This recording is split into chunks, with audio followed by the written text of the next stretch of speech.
Je suis ravi, bonjour à tous, je suis ravi de vous accueillir à nouveau au QG des Patriotes pour cette conférence sous l'égide d'Alain Vélo, qui est directeur du Polex. Comme vous le savez, c'est le pôle d'expertise des Patriotes, à la fois conférence, comme ce soir, mais aussi formation. Formation des cadres du mouvement, mais aussi formation de l'ensemble des adhérents, et puis aussi un magazine, Défi souverainiste, dont c'est le 3e numéro qui est paru la semaine dernière, et sur laquelle je vous invite d'ailleurs à vous abonner, défisouverainiste.fr, ça doit le faire, comme son nom l'indique. Et donc ce soir, nous recevons Marianne pour les Patriotes, et non pas Anne-Marie, pour tout. Pour les Patriotes, c'est Marianne. Nous la recevons, professeure d'histoire-géographie, passionnée du monde agricole, pour une conférence sur la PAC et sur l'avenir, en fait, de l'agriculture française. Un sujet grave aujourd'hui, parce que vous savez qu'il y a un agriculteur qui se suicide tous les jours, à peu près, moyenne très morbide. Vous savez que le Mercosur est réactivé par l'Union européenne en ce moment. Vous savez que la Cour des comptes vient de sortir une de ces études qui pose le problème des bovins en France et de la méthanisation de l'atmosphère par les bovins, et donc il faudrait éradiquer les troupeaux. Délire s'il en est, bien sûr, mais ce n'est pas le premier et ce ne sera pas le dernier, malheureusement. Donc, je donne la parole à notre conférencière pour ce sujet fort intéressant. Eh bien, merci Dominique. Merci aussi à Alain qui ont permis que cette conférence soit possible ce soir. Oui, c'est un sujet qui me tient particulièrement à cœur depuis assez longtemps et depuis l'an dernier particulièrement, puisque j'ai eu la chance et l'honneur de représenter les Patriotes à un débat au moment des élections législatives en tant que suppléante de la candidate dans la 4e circonscription. Et donc, je représentais les Patriotes dans un débat animé par la FNSEA, le principal syndicat d'exploitants agricoles. Et il y avait donc six candidats et j'étais la seule à défendre le Frexit, bien évidemment. Sur les 5 autres, ils étaient tous européistes. Il y en avait un qui disait que, ma foi, il faudrait réformer la PAC de l'intérieur. Bon, nous savons tous ce qu'il faut en penser. Et voilà, ça m'a donné envie d'approfondir ce sujet et de faire une formation pour les Patriotes parce que je crois que c'est une question vraiment cruciale et qu'il faut absolument que nous ayons des armes, des arguments pour pouvoir débattre quand nous rencontrerons soit des européistes, soit des gens qui, sans être européistes, pensent que la sortie de la PAC serait une catastrophe parce qu'ils croient que c'est grâce aux primes que les agriculteurs vivent. Voilà. Et donc, c'est sur tous ces sujets-là que je vais vous parler ce soir. Je vais essayer d'être plus brève que prévu parce que Dominique me restreint le temps. Alors, je vais quand même reprendre brièvement l'historique de la PAC parce que c'est important. L'Union européenne, comme vous le savez, a été créée en 1957 avec le traité de Rome. Ou plus exactement, à l'époque, elle s'appelait la CEE, c'est-à-dire Communauté économique européenne. Il y avait à cette époque-là 6 États membres, les 6 États fondateurs, donc la France, l'Allemagne, l'Italie et les 3 États du Benelux, Belgique, Pays-Bas, Luxembourg. Et à 6, les décisions étaient évidemment plus faciles à prendre, disons moins difficiles. Et malgré tout, il y a eu quand même des problèmes et on verra la dérive par la suite. En 1958, donc, les 6 commencent à réfléchir aux applications pratiques. Et c'est en 1962 que le marché agricole commun est créé. Et donc, avec les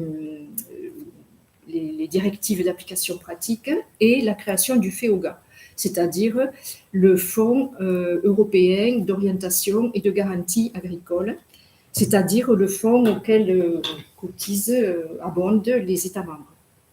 Il faut savoir que la France est le second contributeur, puisque c'est en fonction de la population, donc après l'Allemagne. Et voilà. Donc, et les règles de financement étaient temporaires. Sauf que, en 1965, déjà commence cette dérive d'autonomisation des institutions européennes. La Commission commence à vouloir décider de manière un peu autoritaire et à changer les règles de fonctionnement.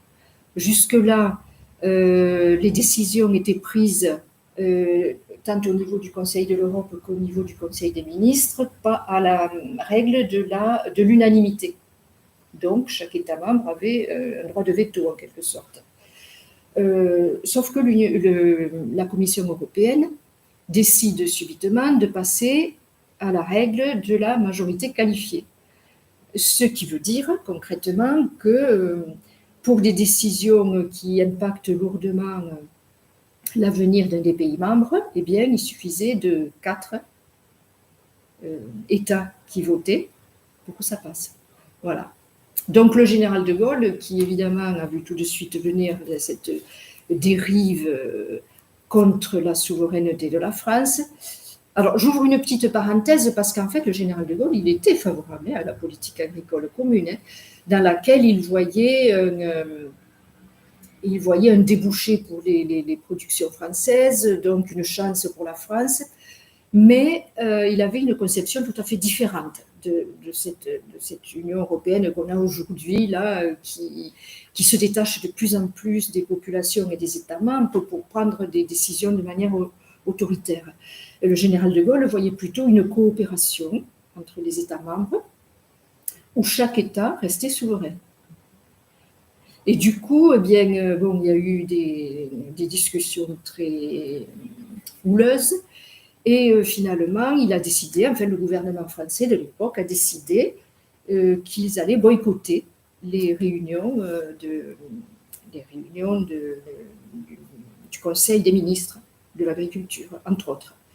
Et c'est ce qu'on a appelé la politique de la chaise vide. Ils ne se rendaient plus du tout aux réunions. Et cette situation, donc, a duré des mois, entre 1965, juin 1965 et janvier 1962, où les 5 autres États membres ont, voyant que le fonctionnement était complètement bloqué, ont décidé de faire des concessions pour ramener la France à la table des négociations. Donc la France est revenue et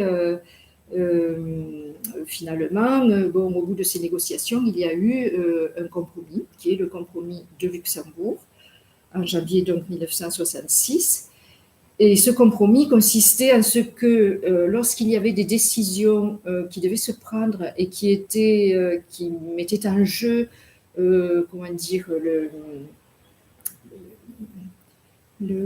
l'avenir de manière trop grave pour le pays, eh bien, à ce moment-là, on restait du moins au vote à l'unanimité. Et par contre, pour les autres décisions, eh bien, un peu plus banales, on va dire, on passait au mode de la majorité qualifiée. Est-ce que vous me suivez? Est-ce que c'est clair? Oui, mais c'était en 66 alors ça. Oui, janvier 66. Et donc en 65, il fait la politique de la chaise vide. Oui, en 65, c'est ça. D'accord. Okay. Ça a duré 6 mois. 6 mois, quoi, c'est ça, d'accord. Oui. Et donc, la PAC a continué, mais avec, disons, les intérêts vitaux des pays membres sauvegardés. Voilà. Donc, alors, quels étaient les objectifs de la PAC? Bien, les objectifs de la PAC étaient au nombre de 3. Le premier, c'était de moderniser l'agriculture européenne.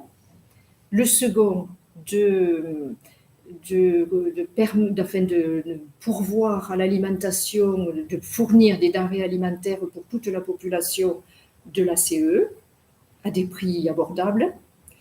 Et le troisième, d'assurer aux paysans un revenu décent. Voilà. C'est pour ça qu'aujourd'hui, les agriculteurs qui commencent à douter de l'Union européenne, qu'il faut cultiver, ces agriculteurs-là disent on nous a vendu une Europe vertueuse et puis qui allait nous assurer des revenus corrects. Et puis là, on se retrouve avec une Europe vicieuse qui, en fait, fait tout le contraire, quoi. Voilà.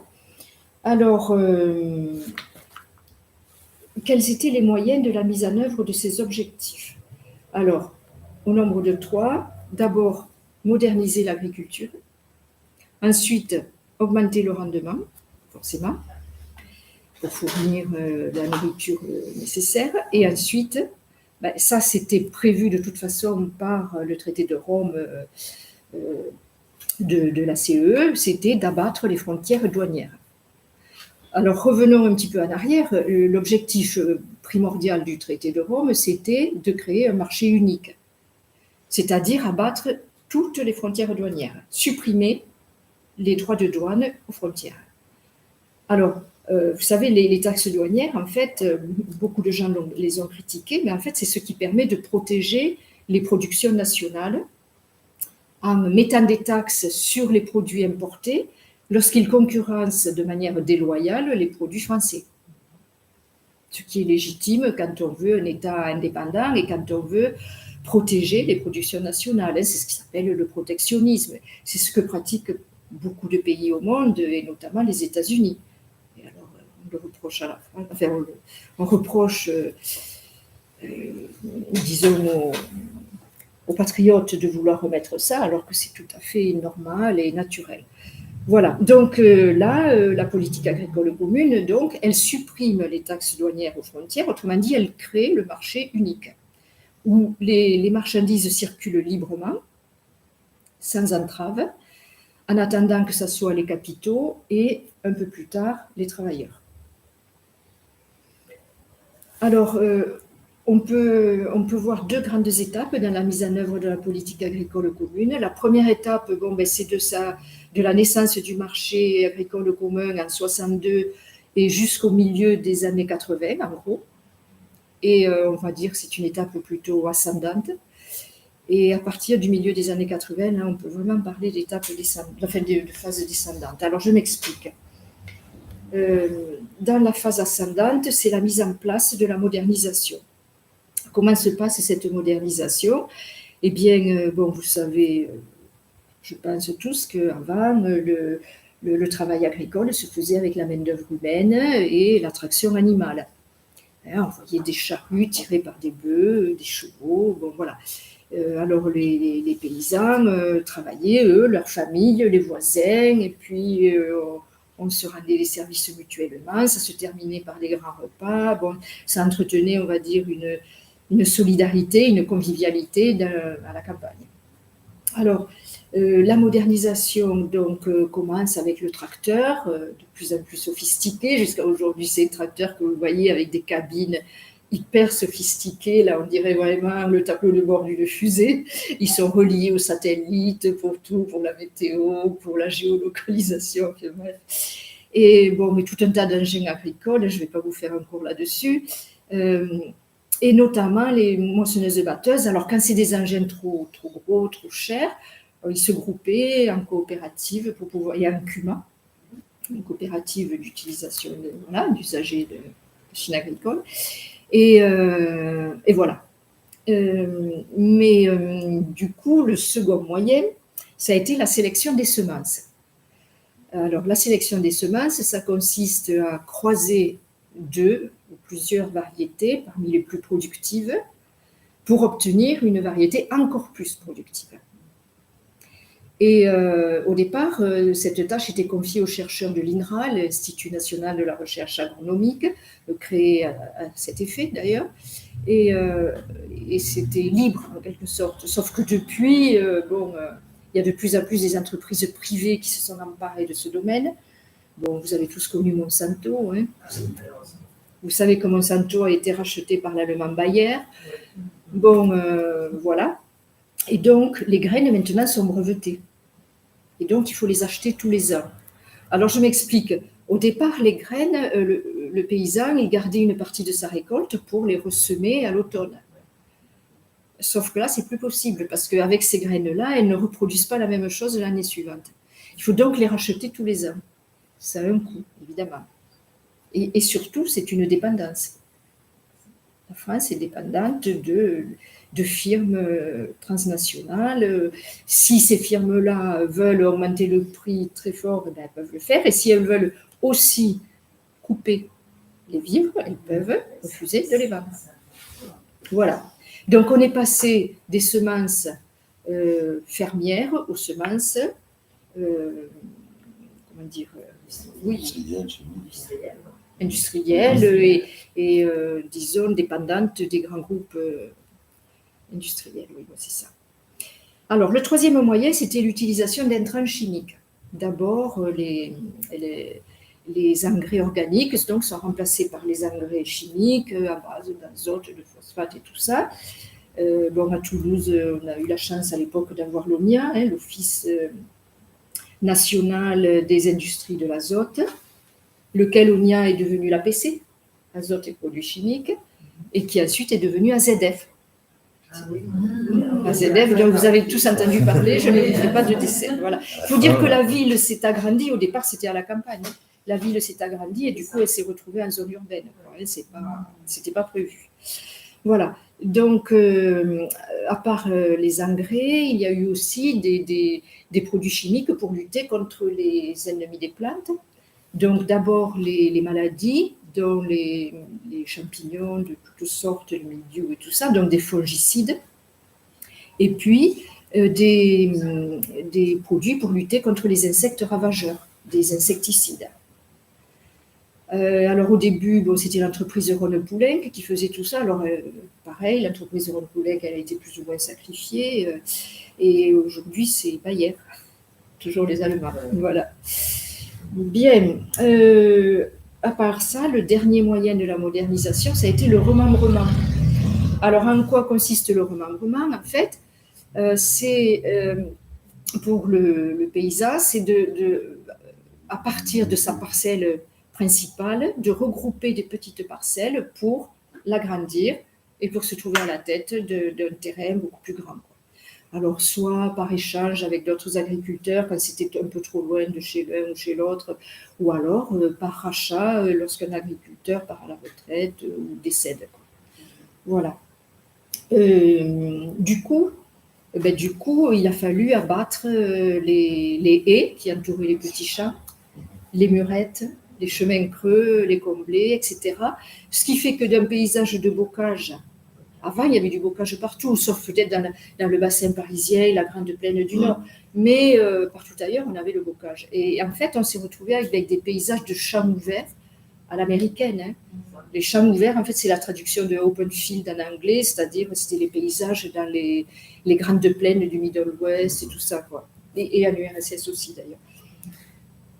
Bon, alors tout ça, ça a été relativement facile dans les régions de grandes plaines. Dans les régions de collines, évidemment, ça a été plus difficile. Et dans les régions de montagne, alors là, carrément impossible. Alors, avec l'ensemble de ces 4 moyens que je viens d'énumérer, on est arrivé à une agriculture intensive, ce qu'on appelle aussi une agriculture productiviste à rendement élevé. Voilà, c'était le but, de toute façon. Alors, juste un petit chiffre pour vous illustrer cela. En zone de plaine, c'est-à-dire la zone la plus productive, parce que c'est les zones alluviales, la terre est plus fertile et tout ça, on est passé de 40 quintaux à l'hectare en 1960 à 85-90 quintaux à l'hectare au début des années 2000 et à 100 quintaux aujourd'hui. Donc, c'est entre doublé et triplé. C'est énorme. C'est énorme. En prenant pour hypothèse que la qualité était constante. Alors, justement, après, il y a les conséquences au niveau nutritif, quoi. C'est sûr que des graines qui sont faites pour produire davantage, elles ne sont pas faites pour produire les nutriments qu'il y avait avant, c'est clair. Hein. D'autant plus que les champs s'épuisent, la terre s'épuise. Bon, il y a toutes les conséquences pour les consommateurs. Mais comme je dois aller vite... Parce que tout ça, vous le savez. Mais les agronomes, les agents agronomes, d'ailleurs, mettent le doigt là-dessus au niveau de la pauvreté des terres aujourd'hui. Bien sûr. bien sûr. Et peut-être aussi une question de souveraineté qui est par rapport à notre dépendance à ces fertilisants, puisque les sols Et oui, fertilisants, mais bien sûr. on recharge De plus en Oui. plus, avec des effectivement. produits, avec des substances qui ne sont pas forcément disponibles sur le territoire national. Eh Ça bien oui, accentue puisque la c'est Bayer, dépendance. Bayer et d'autres Ça entreprises. accentue la dépendance. Et toutes les entreprises françaises ont été systématiquement faites. Parallèlement à ça, Marianne, il Oui. n'y avait pas la notion de préférence européenne au niveau des échanges internationaux. C'est-à-dire que les produits devaient être achetés au sein de l'Europe dans la mesure où ils étaient du même coût que les produits étrangers à l'Union européenne à l'époque. Tu vois, la notion de préférence. Une notion de préférence européenne. C'est possible, mais en tout cas aujourd'hui, ce n'est plus le cas du tout. Elle a disparu, mais Oui. je ne sais pas exactement à quel moment elle a été.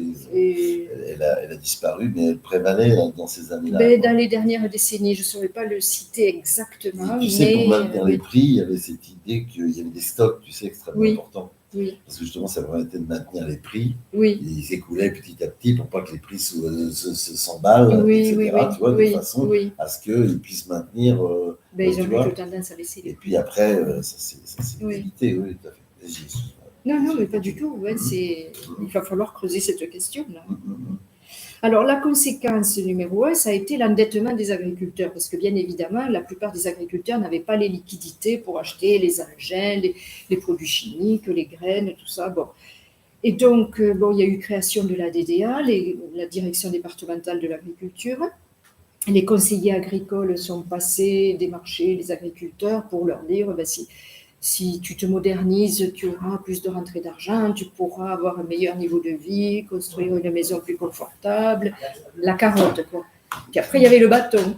Si tu te modernises pas, le voisin le fera et lui, il vendra les produits moins chers. Du coup, tu n'arriveras plus à vendre tes produits sur le marché et ça sera la ruine. Voilà. Et c'est comme ça que le Crédit Agricole est devenu la première banque Et mondiale. c'est pour ça. À un Après, moment donné, c'était la première banque au monde. voilà. Agricole. Quand l'agriculteur disait, moi, je n'ai pas les finances, eh bien, on lui envoyait le Crédit Agricole qui venait démarcher à domicile.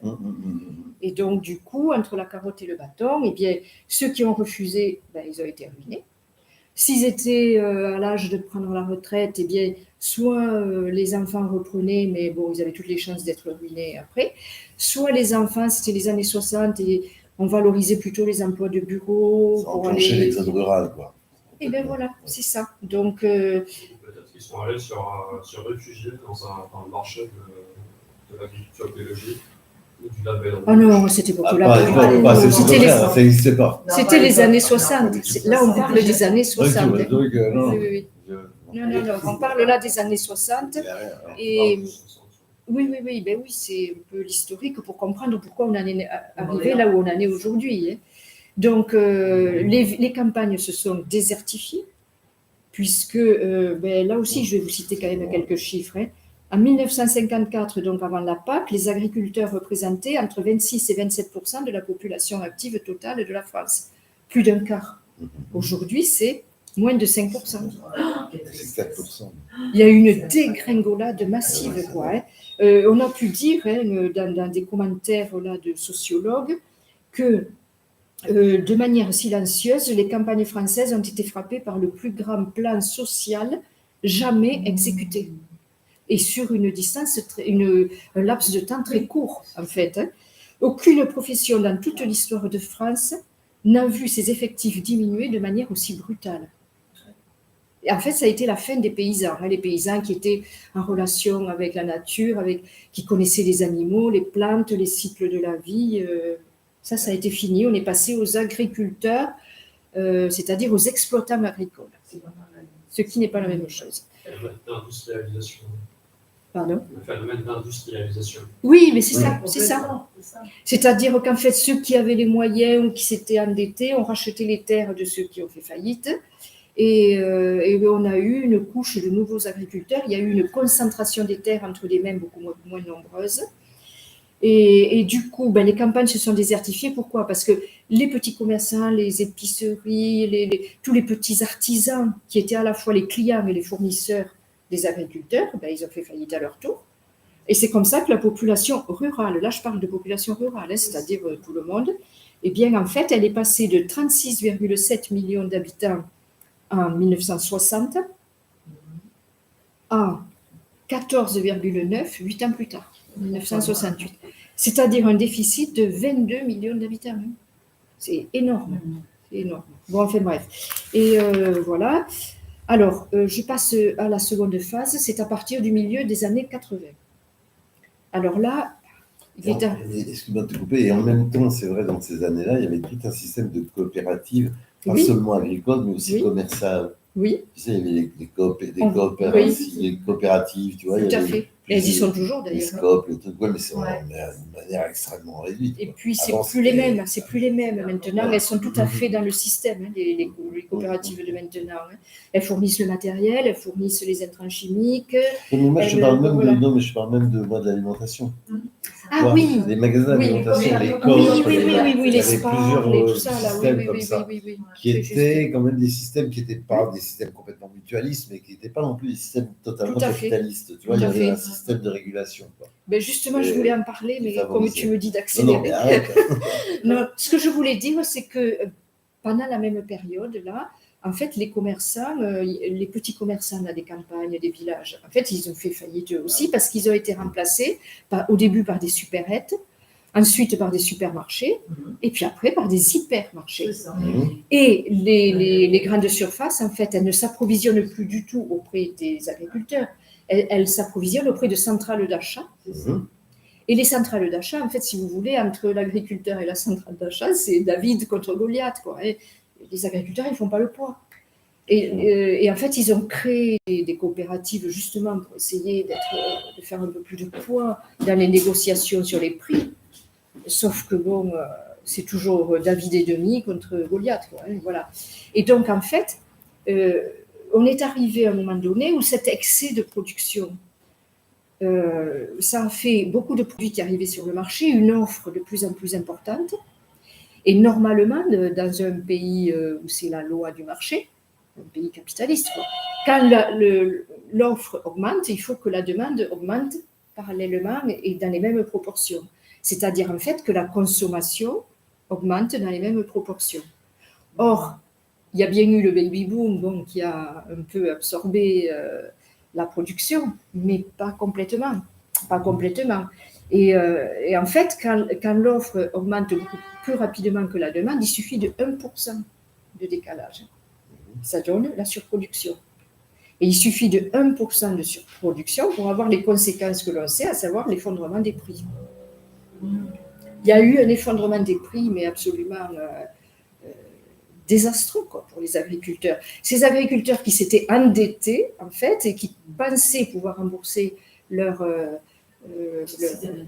emprunts de cette manière-là, en augmentant la production, en fait, ils ont vu les prix s'effondrer. Alors, imaginez par exemple un producteur de lait, un éleveur de vaches laitières.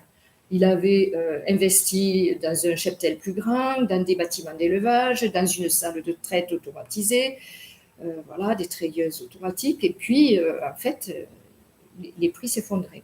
Donc, il y a eu une effervescence terrible là. Hein. C'est l'époque où on voyait les agriculteurs envahir les supermarchés, prendre les bouteilles de lait sur les réunions et montrer aux consommateurs, regardez à quel prix vous l'achetez et à quel prix nous le payons.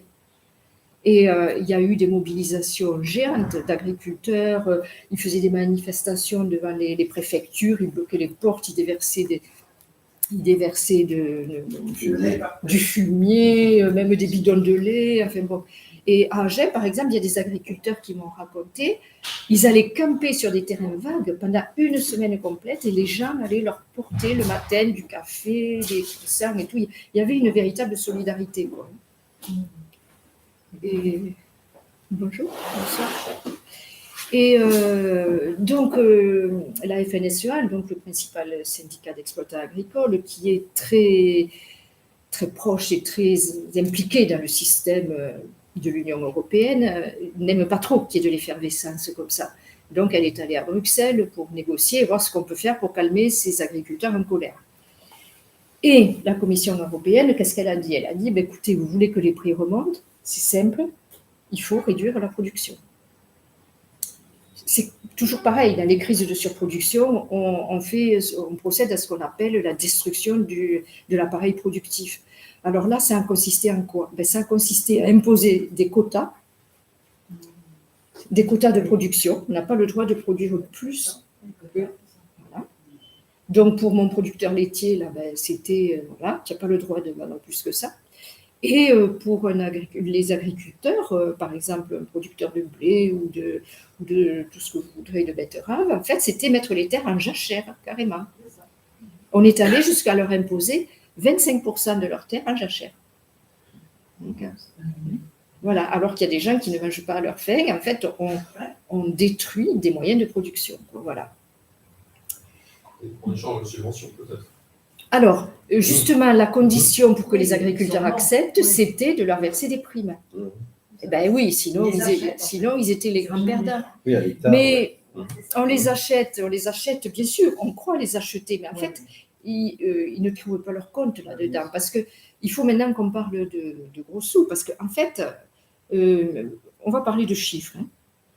Tous les ans, la France verse 23 milliards d'euros au titre de la PAC. 23 milliards d'euros. Par contre, elle récupère sous forme de primes 9 milliards d'euros. Je veux dire, on fait la soustraction, il y a 14 milliards d'euros qui se perdent dans la nature, enfin qui se perdent.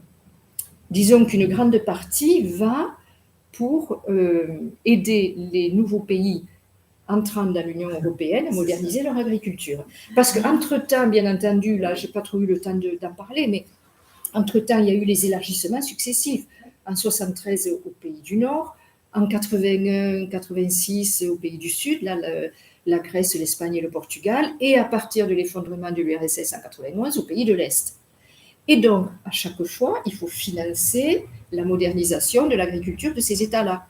Donc, la France verse 14 milliards d'euros, ou enfin une partie en tout cas, pour financer des gens qui vont produire des produits qui ensuite vont leur revenir concurrencer les produits nationaux. Et qui seront bien entendu moins chers. Parce que ce qu'il faut voir, c'est que c'est une concurrence déloyale, dans la mesure où ces pays-là n'appliquent ni les mêmes normes salariales, ils n'ont pas les mêmes cotisations sociales, et la France ne doit pas y renoncer aux cotisations sociales, enfin, c'est la base de notre contrat social. Ils n'ont pas les mêmes contraintes environnementales, et ils n'ont pas les mêmes contraintes sanitaires. Donc, en fait, c'est une concurrence déloyale, ni plus ni moins. Et alors, revenons-en aux primes, ces fameux 9 milliards de primes annuelles, là. Les bénéficiaires, en fait, qui c'est? Prenons les 10 plus gros bénéficiaires. Sur ces 10 plus gros bénéficiaires, il y en a un qui est un agriculteur. Et pas un petit, bien évidemment. Très gros. Les 9 autres, c'est qui? Des têtes couronnées. Par exemple, le roi d'Angleterre, qui possède des centaines, voire des milliers d'hectares dans le bassin parisien. Le prince de Monaco, qui possède, pareil, énormément de surface dans l'Aisne et dans les Bouches-du-Rhône, là, en Camargue. Peut-être aussi le grand-duc du Luxembourg, enfin des gens comme ça qui ont vu l'opportunité là, de toucher des grosses primes. Et après, les autres, ce sont des firmes agroalimentaires. Voilà, ça c'est le plus gros des primes. Après, le reste, c'est quoi? Les agriculteurs, ils touchent juste ce qu'il faut pour leur tenir la tête hors de l'eau, quoi. Qu'ils ne fassent pas faillite ou pas tout à fait. Voilà. Donc, en fait, l'argument des primes, bien sûr, pour eux qui ont besoin de ça pour survivre, évidemment, c'est un argument qui tient pour eux. Mais il faut leur expliquer tout le reste, quoi. En fait, ils sont perdants parce que si c'est 14 milliards d'euros là, qu'on perd tous les ans, eh bien, on les leur reverser à eux. Et si en plus la France avait une politique vraiment de financement de l'agriculture, il n'y aurait même pas besoin de se préoccuper de primes. D'autant plus que les agriculteurs, ils disent toujours, nous, on ne veut pas d'aumône, quoi. On ne veut pas qu'on nous paye comme ça, là, une aumône, des primes. Nous, on veut vivre de notre travail. On fait un travail qui est pénible, qui est dur, on le fait avec tout notre cœur, toute notre énergie, et donc, il serait normal qu'on vive de notre travail, quoi, et pas de primes, quoi. Bon, alors, Je passe vite fait à la situation aujourd'hui parce que depuis quelques décennies sont arrivés de nouveaux dangers et qui sont extrêmement graves. J'ai commencé un petit peu à parler des zones de libre-échange. En fait, l'Union européenne, c'est la première zone de libre-échange. Et bon, maintenant, beaucoup de gens le savent, en fait, c'est à l'instigation des États-Unis qu'elle a été créée. À l'époque, dire ça, c'était très mal vu. Ce que nous appelons entre nous l'État profond américain, c'est-à-dire les mondialistes, ce qu'ils veulent, c'est que la planète entière soit une zone de libre-échange. Ils veulent la mondialisation des échanges, effacer les frontières, effacer les nations, pour pouvoir dominer les populations. Et donc, après l'Union européenne qui était la première, ils ont créé l'ALENA en Amérique du Nord, entre les États-Unis, le Canada et le Mexique, puis le Mercosur en Amérique du Sud, entre le Brésil, l'Argentine, le Paraguay, je ne sais plus trop, l'ASEAN en Asie du Sud-Est, etc., etc. Et l'étape suivante, ça consiste à faire des accords de libre-échange entre les différentes zones de libre-échange et même entre les zones de libre-échange et les États. Donc, on a vu les derniers rebondissements là, dernièrement avec... ils ont essayé de faire le TAFTA avec les États-Unis. Alors là, il y a eu une levée de boucliers parce que forcément, là, c'était la ruine de l'agriculture. Sauf que le TAFTA, bon, pour l'instant, ils y ont renoncé. Elle est sortie par la porte, mais elle va revenir par la fenêtre sous une appellation différente. Entre-temps, ils ont fait le CETA avec le Canada. Ils ont fait des accords avec la Nouvelle-Zélande, qui est un des principaux producteurs de viande bovine et ovine et donc de lait, qui va ruiner complètement les éleveurs. Avec le Chili, il y a eu un accord. Tout ça, c'est l'Union européenne. Hein, attention, c'est pas la France. Ça finit par être pareil. Hein, avec nos gouvernants qui sont des européistes forcenés, c'est un peu la même chose. Alors, avec le Chili, par exemple, la France va importer 45 millions de poulets, 4 000 tonnes d'ovins, donc de brebis, et 5 000 tonnes de bovins. Et tout ça sans accord de réciprocité, c'est-à-dire que la France s'engage à acheter tout ça, mais par contre, le Chili ne s'engage pas à acheter des produits français. C'est fou, quoi. Enfin, je veux dire, c'est suicidaire, ni plus ni moins. De plus, la concurrence, elle n'est pas que à l'étranger, elle est aussi au sein de l'Union européenne. J'avais prévu de vous citer plusieurs exemples, je n'en citerai qu'un seul. Il y a des règlements européens qui ont interdit d'élever les poules pondeuses en cage. Bon, c'est heureux parce que, bon, je pense qu'on est tous ici des défenseurs du bien-être animal et c'était une horreur, quoi. Hein. Donc, en fait, ça s'est appliqué de manière très contraignante en France. Les aviculteurs ont fait faillite. Ils ont vendu les cages. Les cages ont été vendues où? Dans les pays d'Europe de l'Est, de l'Union européenne. Donc, résultat, aujourd'hui, on importe des œufs qui ont été pondus par des poules pondeuses élevées en cage dans les pays d'Europe de l'Est. Voilà. Et comme en plus, il y a des virus qui se baladent et tout ça, maintenant, on veut leur imposer d'enfermer les poulets.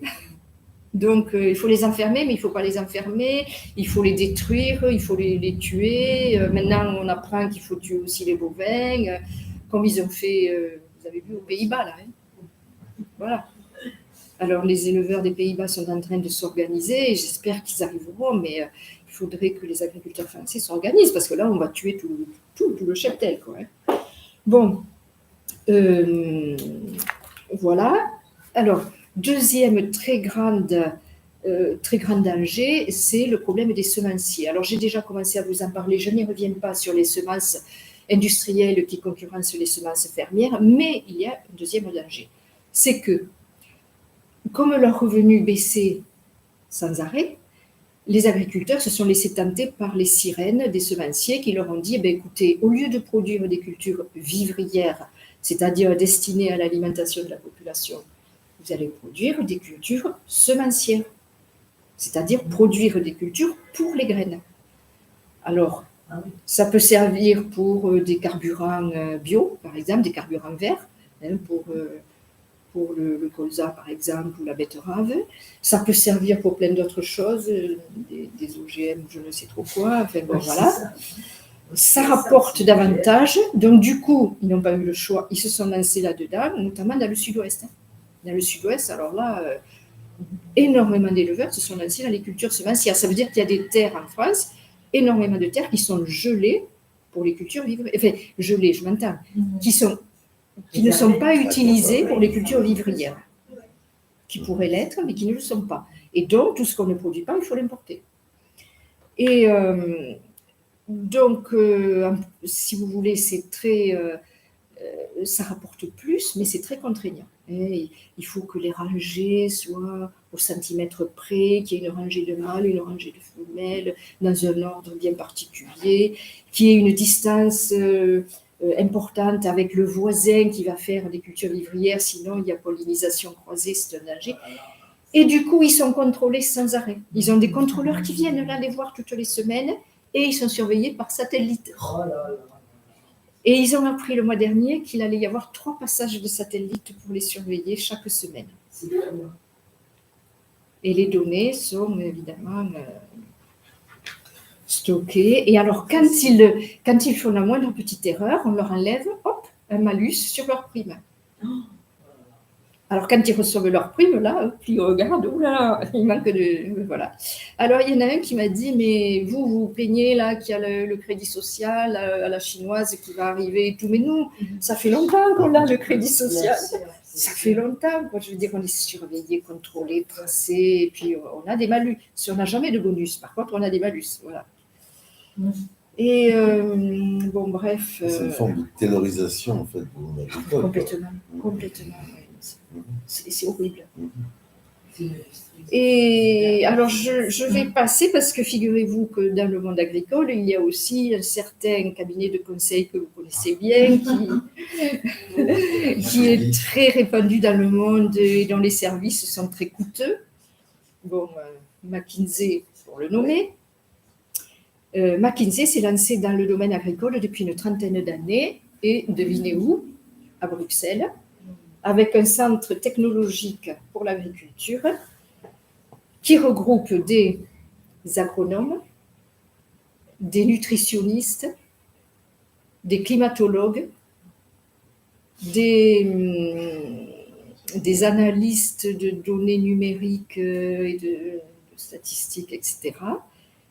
Et donc, qui travaillent sur quoi? Alors, le but annoncé, c'est accélérer la transition environnementale, sociale et économique du secteur agroalimentaire.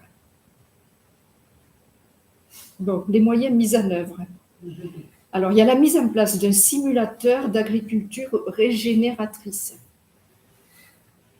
Alors, ce simulateur est hébergé dans un campus nommé Campus Hectare. Parce que oui, ce que j'ai oublié de vous dire, c'est qu'il y a maintenant un centre en France, en plus du centre à Bruxelles. La France est particulièrement sous les projecteurs. Alors, ce Campus Hectare a été créé par un milliardaire que vous connaissez bien, Xavier Niel. Voilà. On retrouve toujours les mêmes termes, les mêmes... Bon. Sur ce campus, on a aussi installé un démo center agricole. Alors, on ne peut pas parler français, il faut parler le boubiche, bien sûr. Moi, j'ai dû le relire 3 fois, le document en question, pour comprendre ce dont il était question. Donc, un démo center agricole, un centre de démonstration agricole qui consiste en quoi? Bien, c'est un atelier immersif qui s'adresse à tous les acteurs du secteur agroalimentaire en réflexion sur la transition agricole et l'impact carbone. Nous y revoilà. Voilà. Bon, alors, ils réfléchissent sur, bon voilà, ils collectent des données par satellite sur l'agriculture et il a conçu des leviers qui peuvent inclure l'agroforesterie et les différentes sources d'énergie. Alors, ils ont modélisé des scénarios jusqu'au développement technologique de la solution. Par exemple, pour le moment, leur simulateur se concentre sur le premier cas d'usage. Et devinez quel est le premier cas d'usage? C'est hautement symbolique, la baguette de pain française. Voilà. Alors, l'histoire ne dit pas si les farines à base d'insectes, c'est une de leurs idées géniales, mais bon, on s'en doute un petit peu. L'histoire ne dit pas si le fait de supprimer les élevages bovins, c'est aussi une de leurs idées, née de leur cerveau en effervescence. Bon, voilà. Alors, juste une dernière remarque par rapport à tous ces dangers-là qui sont arrivés ces dernières décennies. L'insertion dans le marché mondialisé, c'est une arme contre les peuples. J'insiste lourdement là-dessus. Parce que, en perdant son indépendance et ses moyens de contrôle sur sa production et sur son commerce, eh bien, la France est en train de perdre son autosuffisance alimentaire. Donc, pour les générations de demain, c'est très, très inquiétant. Dans tout cela, dans le cadre de l'idéologie développée par les mondialistes, ça consiste à faire perdre aux nations leur souveraineté pour mieux les dominer.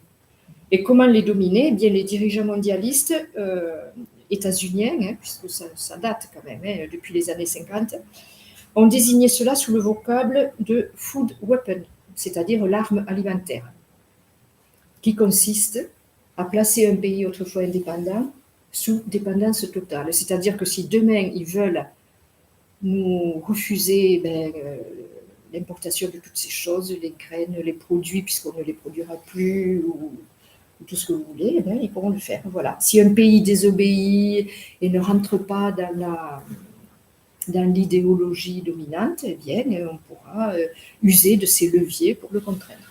Voilà. Donc, en plus de tout cela, il y a ce caractère irrationnel de cette agriculture mondialisée qui, en fait circuler des produits sur toute la planète, sur des navires de 600 mètres de long, qui polluent les océans et qui rajoutent des coûts supplémentaires alors qu'on pourrait avoir une agriculture de proximité. Bon, c'est complètement irrationnel. Voilà. Bon, alors, je passe vite parce que je ne voudrais pas que vous ressortiez complètement déprimés de cette conférence, parce que les solutions, elles existent. Et bon, ces solutions, elles peuvent constituer le noyau d'un futur programme des patriotes pour l'agriculture, parce que j'espère quand même que les patriotes arriveront un jour au pouvoir dans le cadre d'un gouvernement d'union sacrée et qu'on pourra appliquer des réformes pour sauver l'agriculture, parce que là, pour le moment, c'est mal parti. Alors, moi, les solutions que je vois, elles sont au nombre de 13, mais après, bon, je pense qu'il y en a beaucoup plus. Et je pense qu'avec l'intelligence collective, on peut en trouver d'autres. Il va falloir y réfléchir sérieusement. Bon, la première, c'est évidemment la sortie de l'UE et de la politique agricole commune. Ça, c'est la condition sine qua non. Sans ça, on ne peut rien faire d'autre. Toutes les autres que je vais énumérer, de toute façon, on ne peut pas les faire, quoi qu'en dise l'AFI ou quoi qu'en dise le RN ou quoi qu'en disent les autres, je n'en parlerai même pas. On ne peut rien faire. On est pieds et poings liés. Alors, deuxième mesure, assurer notre autosuffisance alimentaire. Comment? Eh bien, par deux moyens. En privilégiant les cultures vivrières, c'est-à-dire en stoppant les cultures semencières et en remplaçant par les cultures vivrières pour alimenter la population. Et puis en sortant de la dépendance des graines brevetées. Voilà, ça c'est l'autosuffisance alimentaire, c'est le minimum. Après, troisième mesure, il faudrait pratiquer le patriotisme économique. Alors là, évidemment, tous les politiciens en parlent de manière plus ou moins hypocrite. Seuls les patriotes le disent et le pensent. Alors comment? En rétablissant d'abord les frontières douanières, en mettant des taxes sur les produits étrangers qui font une concurrence déloyale aux produits nationaux.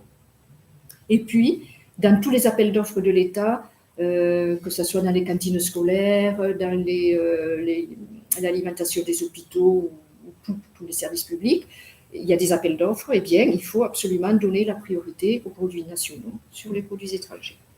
Voilà. Quatrièmement, protéger et favoriser les productions régionales et les circuits courts. Alors là aussi, ça c'est très mal parti parce que, bon, vous le savez, l'État a dépossédé le fret ferroviaire, est en train, en ce moment, d'accélérer encore la mort du fret ferroviaire. Et là aussi, c'est un combat vraiment urgent. Déjà, donc, remettre le fret ferroviaire qui est moins polluant et qui est plus rapide.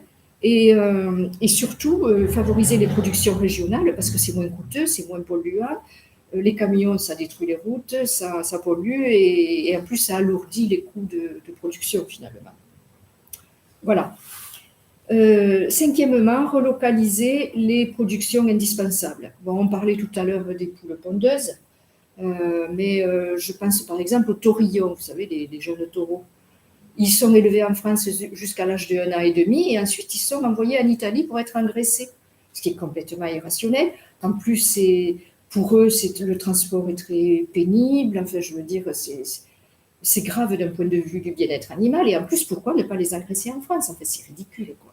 Donc, relocaliser les productions en France. Sixièmement, favoriser les politiques de stockage de l'eau. Et alors là, je me permets d'insister lourdement, si tu permets, parce que là aussi, c'est un très grave danger. Bon, on connaît des sécheresses, certaines sont réelles, certaines sont un peu exagérées par la propagande. Bon, enfin bref, de toute façon, demain, il y en aura peut-être. Et de toute façon, il faut que les agriculteurs disposent de réserves d'eau, parce qu'en cas de sécheresse, il faut pouvoir irriguer quand même. Donc, il existe des réseaux de lacs collinaires, il faut les développer, il faut en créer d'autres. Alors attention, les lacs collinaires, ça n'est pas les bassines. Les lacs collinaires ne détruisent pas l'environnement, ils récupèrent l'eau de pluie et l'eau de ruissellement, donc les bassines, par contre, pompent dans les nappes phréatiques. Ça, c'est autre chose. Voilà, ça c'est grave, d'autant plus que c'est destiné à des firmes agroalimentaires, et notamment celle du neveu d'un ancien président. Enfin, bon, bref, je ne rentrerai pas dans les détails. Oui, voilà, c'est ça. Donc les lacs collinaires, mais pas seulement. Vous savez, les barrages hydroélectriques, ça sert non seulement à créer de l'électricité hydraulique, ça sert aussi au refroidissement des centrales nucléaires, donc c'est un enjeu vital. Parce que si demain nous n'avons plus les barrages hydroélectriques, nos centrales nucléaires, là, il y a du souci à se faire. Et en période de sécheresse, ça permet de faire des dérivations pour l'irrigation. Donc c'est vital, j'insiste lourdement là-dessus, je l'avais fait d'ailleurs dans le débat avec la FNSEA, et le monsieur de la FNSEA, il avait repris mon argument, comme quoi on sème des graines quand même. Et vous savez tous que l'Union européenne veut privatiser les barrages hydroélectriques, qu'elle revient à la charge régulièrement, et donc c'est un enjeu vital, et je crois qu'il va falloir faire une campagne de propagande là-dessus. Il vaut mieux prévenir que guérir, parce que le jour où ça arrivera, ça sera déjà trop tard. Il faut le faire, je crois, par avance. Il faut insister lourdement là-dessus pour que les gens sachent le danger qui se profile. Voilà. Bon, ensuite, il faut refuser les politiques désastreuses de l'Union européenne qui ont pénalisé notre agriculture, notamment les sanctions contre la Russie, absolument ridicules, injustes, et qui ont mis à mal plusieurs filières, comme la filière des pommes, par exemple.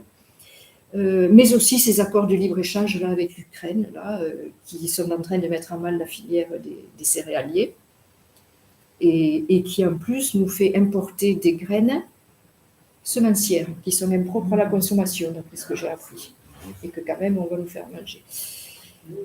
Huitièmement, mettre en place un vaste plan de relance de l'agriculture. Ben oui, parce que tout ça, ça nécessite de l'argent. Hein. On a dépensé des sommes astronomiques là, pour ce Corona Circus, et je ne vois pas pourquoi on ne pourrait pas dépenser des sommes pour un secteur qui est quand même vital pour l'économie du pays et pour la survie de la nation. Donc oui, un vaste plan de relance de l'agriculture et y mettre les moyens qu'il faut. Neuvièmement, évidemment, pour faire l'agriculture, il faut aussi avoir de la main-d'œuvre, des gens qui sont volontaires pour faire ce métier. Ce métier aujourd'hui n'est pas très valorisé parce que ça rapporte peu, c'est pénible, il n'y a pas de vacances, enfin, c'est quand même un métier difficile. Hein. Eh bien, moi je dis, il faut relancer l'emploi, il faut revaloriser les filières agricoles dans l'enseignement, c'est-à-dire dès l'école primaire, commencer à parler de ça en termes compréhensibles par des jeunes enfants, au collège, au lycée, et puis agrandir le réseau des lycées agricoles parce qu'il n'y en a pas assez. Bien sûr. Et puis, je crois qu'ils ont réduit aussi le nombre d'années de formation. Voilà. Donc, tout ça, c'est pour susciter des exploitants agricoles, des vocations d'exploitants agricoles, mais il faut aussi des ouvriers agricoles. L'agriculture d'aujourd'hui, on ne peut pas la faire sans ouvriers. C'est plus la famille, là. Maintenant, on n'en est plus là. Donc, aujourd'hui, le problème, c'est que la France et dans toute l'Union européenne, on fait appel au travail détaché.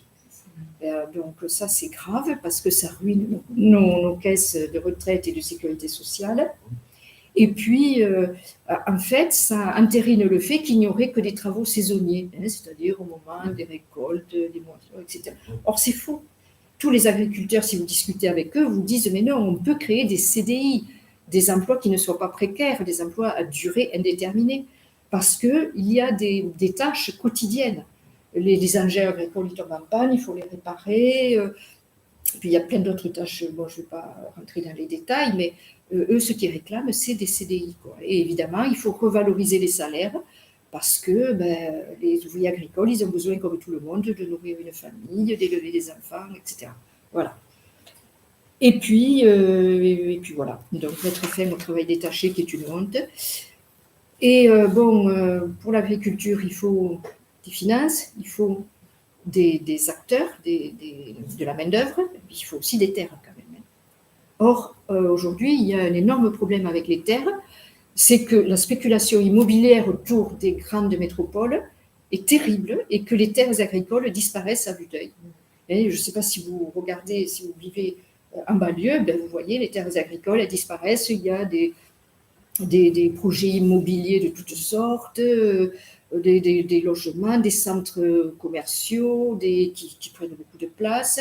Il y a des projets touristiques, toujours gigantesques, là, des parcs Astérix, des parcs Disneyland.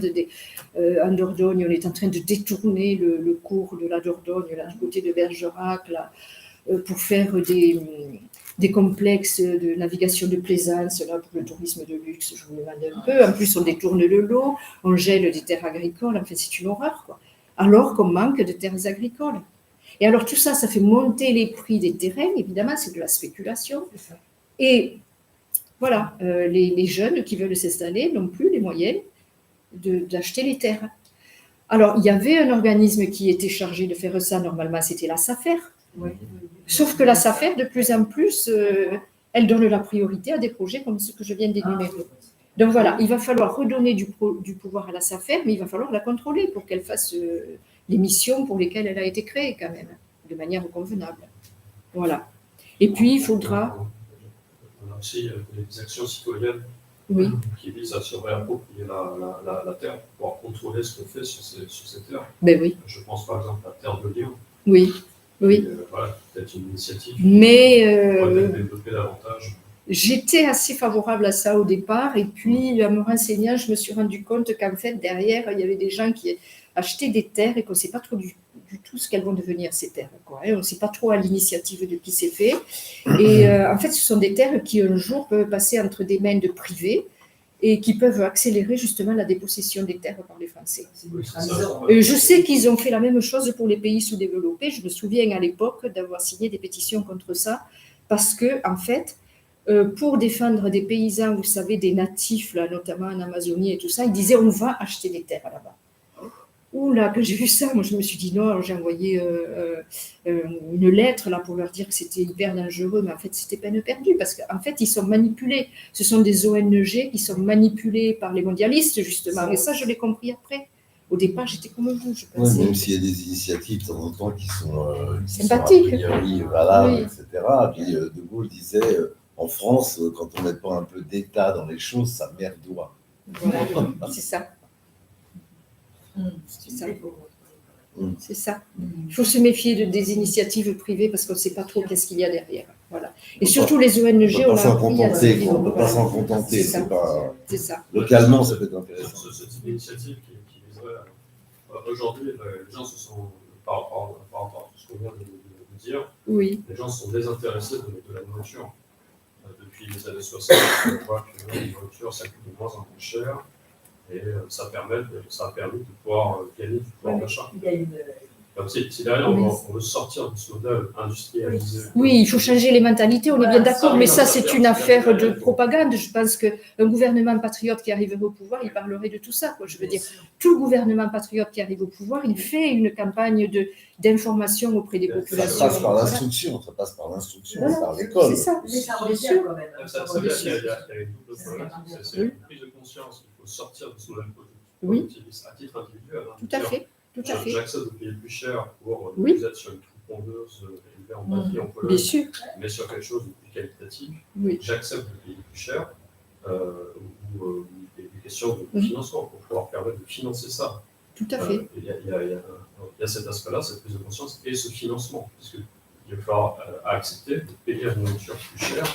Et de pouvoir avoir oui, bien sûr. Oui. Plus de qualité. Oui, mais par ailleurs, vous créez des emplois dans cette logique-là. Bien sûr. Oui. Et vous achetez beaucoup moins à l'étranger, parce que dans l'ordolibéralisme, ce qui s'est passé, et c'est quand même très très dommage au niveau de par rapport à la modernité, quoi, à la technologie, parce qu'on en arrive à être un peu écœuré par la technologie, dans la mesure où la technologie est toujours au service de l'ordolibéralisme, est toujours au service de quelque chose, en fin de compte, qui nous dessert globalement. Et on sent inconsciemment que on perd des choses, on perd de qualité, on perd la diversité, on perd beaucoup de choses. Et ça nous amène presque à haïr la modernité. Je parle de la technologie. Alors que la technologie en soi, les outils peuvent être excellents. Mais là, c'est systématiquement... Elle est ce qu'on en fait, elle est neutre. Oui, si on en fait une bonne chose... au profit de démarches ordolibérales qui, en fin de compte... Voilà.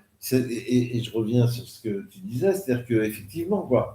il y a eu quand même une espèce de pacte non dit où les gens ont accepté très très consciemment en fait quelque part aussi d'aller dans ces grandes surfaces et d'acheter beaucoup de produits qui n'étaient pas produits en France, qui étaient produits à l'étranger à des prix extrêmement bas, et les gens effectivement ils en ont profité, mais sans se rendre compte que nous paupérisions en même temps, bien évidemment, parce que ces pays-là ils sont montés en puissance, ces pays-là. Et aujourd'hui, c'est quand même tout l'Occident qui a tendance à basculer aujourd'hui.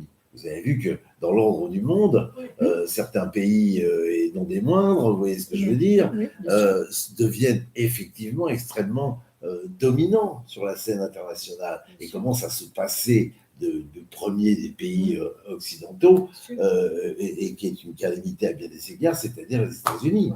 Comme disait De Gaulle, disait un jour, les États-Unis, à force de faire des histoires et de magouiller, ils seront haïs par le monde entier. Et voilà, nous y sommes. Et c'est vrai qu'on est un peu dans cette logique-là aujourd'hui. Beaucoup, oui. Je crois qu'il va y avoir en Afrique. De plus en plus, ça sent de plus en plus. Et pour revenir sur l'aspect agricole, je trouve ça intéressant. Effectivement, il faut vraiment marcher sur ses deux jambes. Ça veut dire qu'il faut aussi se réinvestir sur le plan du goût, de la qualité, etc. Parce que à cause de l'industrie agroalimentaire, c'est vrai qu'on a perdu beaucoup. Et vous avez vu l'obésité, c'est très simple. Comme il n'y a qu'à prendre cette variable de l'obésité.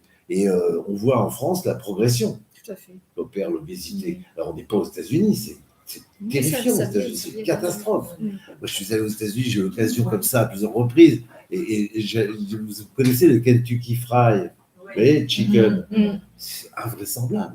Vous allez dans cette zone, vous voyez, et là, vous ne voyez que des gens obèses. C'est tout à fait impressionnant. Et atroce. C'est pour ça que quand je faisais mon cours sur les États-Unis, tu sais, il fallait encenser l'esprit États-Unis. Voilà. Moi, je commençais avec une caricature de la Statue de la Liberté qui tenait un McDonald's, et alors elle était en surpoids. Et alors, ça permettait d'entamer la discussion là-dessus. Mais oui, effectivement, ça c'est un travail dès l'école primaire, je crois, d'initiation au goût, tout ça. Là. Mais après, il faut qu'il y ait quand même une volonté aussi de la part de l'État. Bien sûr, c'est le problème global. La solution est pas simple. Mais on vient de parler du rôle des pays extérieurs à la France, du mondialisme. Mais indépendamment de ça, sur le territoire national, toute cette évolution, toute la situation qu'on connaît aujourd'hui vient du fait qu'on tout est basé sur l'axiome un œuf égale un œuf. Il n'y a pas de différence. Alors que derrière, il faut prendre conscience qu'en fonction du mode de production, est-ce que c'est local, est-ce que c'est pas local, en fonction de tout un tas de paramètres, ce que je vais trouver dans mon œuf est fondamentalement différent entre l'œuf que je vais payer pas cher et l'œuf que je vais payer très cher. On est bien d'accord. L'œuf marketing a le même calibre. Le bio a le même calibre, c'est vrai. Il faut être en capacité aujourd'hui de dire, en tant que consommateur, en tant qu'État, non, telle marchandise ne peut pas entrer en concurrence frontale avec telle autre marchandise, puisque même si l'aspect général est préparé. C'est pour ça qu'il doit y avoir des critères d'évaluation, bien sûr. Bien sûr. Mais le problème, si tu veux, c'est que pour certaines personnes, c'est effectivement un choix, mais pour d'autres qui n'ont pas les moyens, ils sont obligés d'aller au supermarché et d'acheter. Voilà. Donc, si tu veux, c'est pour ça, je vois l'affiche de Florian, je suis très heureuse qu'ils disent qu'il faut augmenter les salaires, parce qu'il y a des catégories sociales qui ne peuvent pas s'offrir du bio, ou s'offrir même des produits qui, sans être bio, soient d'agriculture raisonnée. En fait, l'agriculture raisonnée, moi je croyais que c'est pas contrôlé, tout ça, pensez-vous, c'est hyper contrôlé. C'est hyper contrôlé. Niveau, alors, on vient voir le niveau les sacs qu'ils ont achetés de produits chimiques et combien il leur en reste, ils sont contrôlés toutes les semaines et tout. Et ça, je ne le croyais pas. Là, c'est des agriculteurs qui m'ont dit. Rapidement, j'observe à mon niveau, il y a quelques magasins bio où j'habite, et je vois de plus en plus une population différente qui viennent dans ces magasins. Il y a un petit, il y a un petit espoir, mais bon, il faut continuer. Oui, si, ça marche. C'est la qualité. Et les gens aussi achètent en fonction de ce qu'ils voient sur leur iPhone. Tu sais, non, ça donne pas. Ça, je dirais. Le Nutri-Score aussi, c'est pas mal, ça se développe bien aussi. Oui, il y en a une évolution de qualité. Après. En fait, Nutri-Score, il y a à boire et à manger aussi, parce qu'ils veulent dégoûter en masse du sucre et des graisses, alors qu'il y a des graisses qui ne sont pas mauvaises pour la santé. Il y a des sucres qui sont moins mauvais que d'autres pour la santé, donc il faut. Oui, mais il y a une démarche. Il y a une démarche. Oui. Ça va dans le bon sens quand même. Là, par rapport au contexte actuel d'inflation, notamment sur l'alimentation, qui est absolument colossale, on voit clairement que les choix des Français, c'est la réduction de l'alimentation et de la santé. Il y a cette question de... Bien sûr, comme toujours dans les... Si on essaie de monter en qualité sur ce qu'on veut manger, il y a beaucoup de choses à faire et les solutions apportées ne sont pas forcément simples, mais je pense que c'est vers ça qu'il faut aller. Mais dans les périodes de crise, c'est toujours comme ça. Même sous l'Ancien Régime, c'était déjà comme ça. C'est toujours l'alimentation et la santé qui a payé les pots cassés pour les classes populaires. Alors, j'en reviens, il ne me reste plus que deux mesures. Voilà. Donc, avoir les terres, avoir l'argent et avoir la main-d'œuvre, c'est bien, mais encore faut-il donner envie d'aller dans les zones rurales.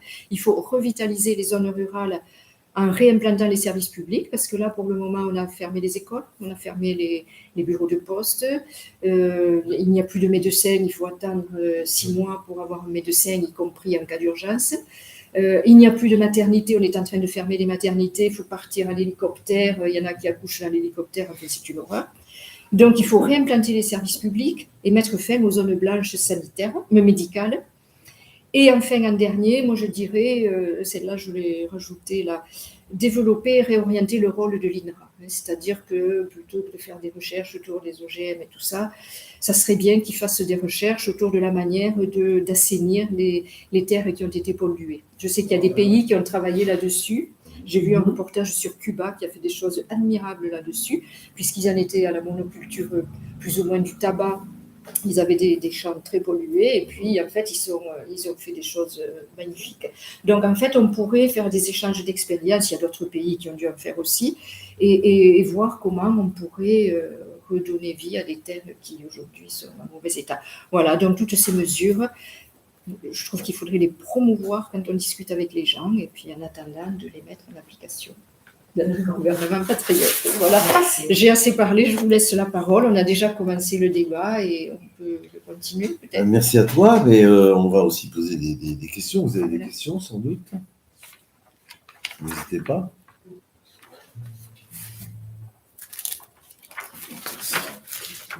J'ai une question. Oui. Parce que moi, J'ai une anecdote, c'est qu'il y a 100 ans, mes arrière-grands-parents, ils étaient exploitants agricoles. Et à l'époque, ils faisaient déjà venir, c'était la saison des vendanges, etc. Déjà venir des ouvriers polonais. Il y avait déjà, des Espagnols, beaucoup. Ça dépend dans quelle région, mais oui, voilà, c'est ça. Voilà. Voilà, mais ça se fait encore. Il y a déjà beaucoup d'ouvriers étrangers qui venaient. Et parce que vous parliez de main-d'œuvre, qu'est-ce que vous imagineriez comme solution est-ce que vous voulez juste mettre fin au truc détaché au contrat du travail détaché, oui. C'est ça. Tu connais le pourcentage de travailleurs détachés dans l'agriculture? Non, mais en fait, c'est énorme. Pour tous les travaux saisonniers, c'est pratiquement que ça. Et maintenant, pour les semenciers, comme il y a des travaux très précis, et même pénibles, il faut se pencher sur des machines. En fait, là aussi, c'est de la main-d'œuvre saisonnière, beaucoup d'Espagnols. Ils sont répertoriés comme travailleurs détachés, c'est ça le plan juridique, tu vois. Oui, je pense qu'il y a des populations qui passent. Alors, par contre, pour les vendanges, je sais que dans l'Aude, on fait toujours appel aux Espagnols, mais là, non, c'est pas du travail détaché, c'est des gens qui sont habitués à venir et qui repartent avec. Voilà. Oui. Effectivement, moi j'en ai connu, d'ailleurs ils se faisaient détrousser souvent, une fois qu'ils avaient touché leur paye, parce que c'était un argent liquide. Enfin bref, voilà. Oui, bon, mais je ne suis pas absolument contre le fait qu'il y ait des travailleurs étrangers qui viennent, c'est pas ce que je veux dire, il ne faut pas être puriste non plus. Mais disons, là, ça a pris des dimensions absolument. J'avais une question sur la prise de conscience de manière générale du monde paysan, c'est les exploitants. Oui. Vous avez mentionné les exploitants qui ont un intérêt différent. Oui. Et du coup, tout ce que vous venez de dire, nous, en conscience, on est touchés. Et de l'autre côté, du côté de ces gens-là, comment... Alors, c'est difficile à dire parce que, moi, ce que je connais, évidemment, je les travaille beaucoup et ils commencent à être vraiment très convaincus qu'il faut quitter l'Union européenne. D'ailleurs, il y en a un qui m'a aidé, là, en me donnant des exemples et tout pour illustrer mon propos. Mais après, il me dit, moi, je suis à la FNSEA, ceux que je rencontre à la FNSEA, ils sont pris dans un système et... c'est difficile parce que les primes, ils vivent des primes, quoi. Si on leur supprime les primes, voilà. Après, il y a d'autres syndicats agricoles, mais le problème, ce que je vois, c'est que des syndicats agricoles qui avant étaient supposés être d'opposition, c'est comme pour les partis politiques. Et puis, il ne faut pas vivre le monde agricole comme étant un tout. Le monde agricole, c'est très diversifié. C'est diversifié sur le plan géographique, bien évidemment, je ne vais pas vous faire un dessin, mais c'est aussi diversifié par rapport au type d'exploitation, à ce qu'ils exploitent effectivement, aux éleveurs, etc. Il y a des caractérisations à faire qui sont extrêmement diverses et variées. Ce n'est pas un monde global, autonome, qui réagit comme un seul homme. À l'intérieur de ce monde, il y a plein de choses différentes, et puis il y a plein d'exploitations, de gens exploités, de gens qui exploitent, etc. On retrouve la différence, c'est qu'avant ce monde, il était global, et qu'aujourd'hui, ce monde, il a été mis à la portion congrue, et il représente une partie de la population extrêmement faible aujourd'hui, qui traiterait d'ailleurs la culture paysanne avait beaucoup d'intérêts et de choses riches à donner, et ils ont été complètement mis de côté, et complètement, de ce point de vue-là, déculturés, en quelque sorte. Et je pense que ça revient un petit peu, peut-être, j'espère. C'est-à-dire que beaucoup d'entre eux, vu qu'ils n'arrivaient pas à avoir des revenus suffisants, ont épousé des femmes qui ont un emploi, soit dans l'administration, soit un emploi de bureau, soit un emploi dans le privé. Parfois, eux-mêmes font deux emplois, même pour compléter. Voilà. Alors qu'en fait, il y a une... l'évolution sur le plan technologique du monde agricole a été énorme. C'est-à-dire que ça fait partie des professions où ils se sont le plus branchés sur les ordinateurs, sur le... ils sont obligés. Ils ont eu des formations extrêmement fortes de ce point de vue-là. Ils sont obligés.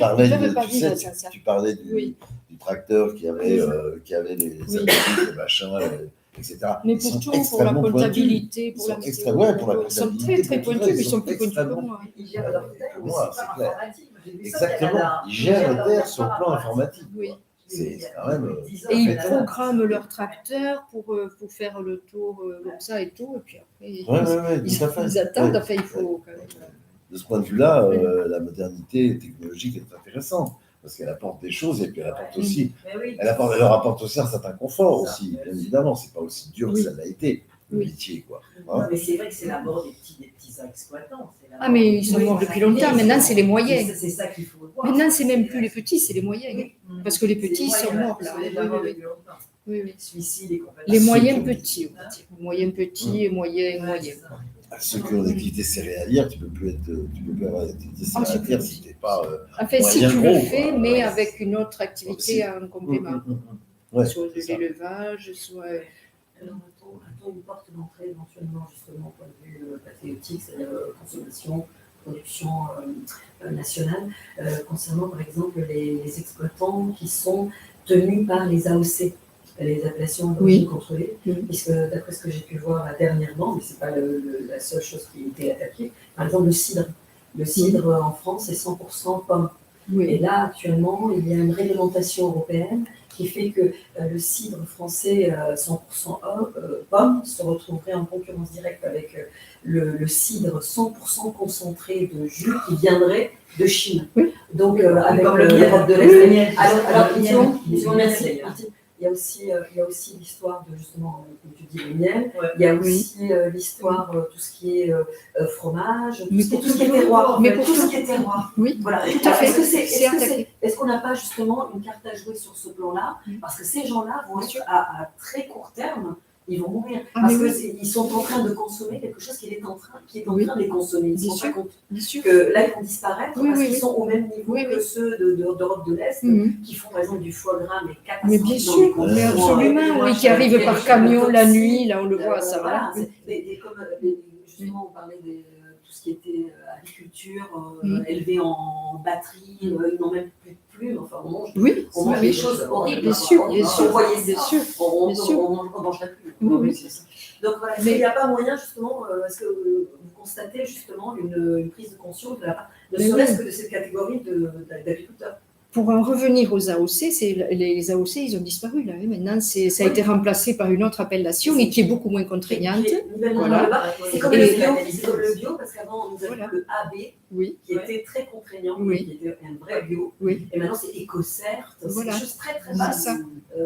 Et le label européen aussi. Mais il y a des exigences très, très basses. En fait, ils ont fait la même tactique que pour les fromages. Souviens-toi, à l'époque, là, ils ont dit les fromages, il faut des pâtes pasteurisées parce que sinon, il peut y avoir des... Voilà.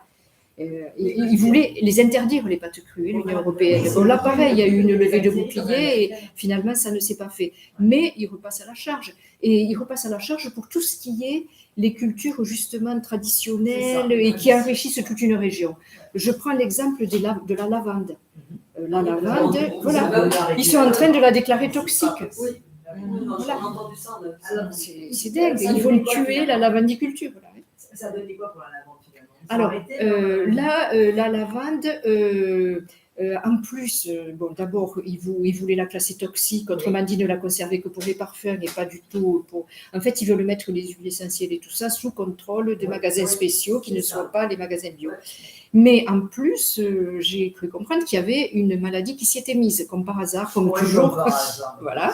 Et donc, notre Sénat, nos sénateurs qui ne sont jamais en reste pour aider l'agriculture ou pour aider tous les secteurs, finalement, qu'est-ce qu'ils ont fait? Ils ont voté un plan d'aide pour ceux qui arrachaient les pieds de lavande. Ah non, mais c'est affreux parce que une fois qu'ils ont la lavande, ça prend quand même un certain temps à produire massivement. Donc une fois qu'ils seront arrachés, ça y est, c'est toute la spécialité de la province là qui va disparaître. Nous dans le Lot, on en a un producteur là. Voilà. Il y a aussi l'histoire justement des semences, parce que nous avons par exemple un exemple, le Cocopelli, ils connaissent, et en fait ils sont en lutte depuis des années. Mais ils ont été interdits, je crois. Ils ont été interdits, mais je crois qu'ils continuent quand même, parce qu'ils sont isolants avec une dame qui vient d'Inde. Ils ont gagné leur procès. Mais ils ont gagné, mais enfin, ils reviennent à la charge, à chaque fois ils ont pas de moyens, ils sont en train de les utiliser sur le long cours. Mais oui. Donc voilà, quoi. Et apparemment, tout ça, c'est Bayer, c'est ça. Tout ce qui est dans l'agrochimie, en fait. C'est ça. Tout à fait. Oui, qui veulent concurrencer. La dernière fois que j'ai fait cette conférence, il y avait une dame dans l'assistance qui m'a dit, moi j'ai été fichée pour avoir utilisé des graines de chez Cocopelli. Oui, puis les lobbies sont tellement importants au niveau de l'Union européenne, sont tellement importants, tellement omniprésents. Il y a tellement de pantouflage entre les élus qui deviennent des lobbyistes qui deviennent des élus, etc. Puis les lobbies campent il y a plus de lobbyistes à Bruxelles que partout ailleurs. C'est clair. Ce qui fait que... Oui, plus de lobbyistes que de fonctionnaires. Voilà, c'est ça.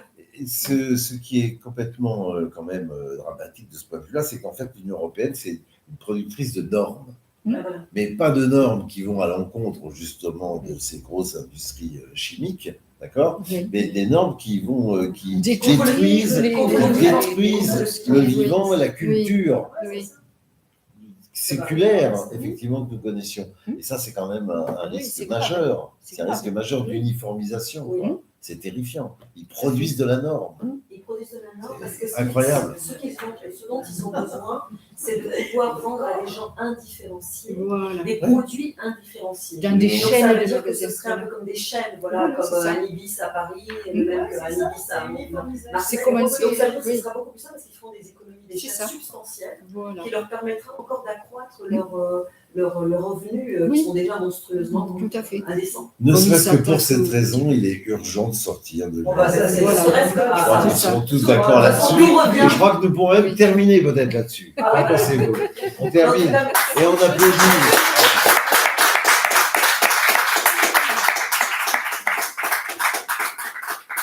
Bien. Eh bien, bonsoir à tous. Merci d'être venus. Merci à notre conférencière. Je voulais vous dire qu'il y avait... Non, tu n'as pas été trop longue. J'étais présent pour surveiller, bien sûr, je te connais. Mais la prochaine conférence aura lieu au mois de juin, toujours à travers le Polex, et concernera l'intelligence artificielle. Sujet également important. Voilà. Voilà, absolument. Bonne soirée, bonne fin de soirée à tout le monde, aux internautes et puis à vous-même. Voilà, à très bientôt. Au revoir.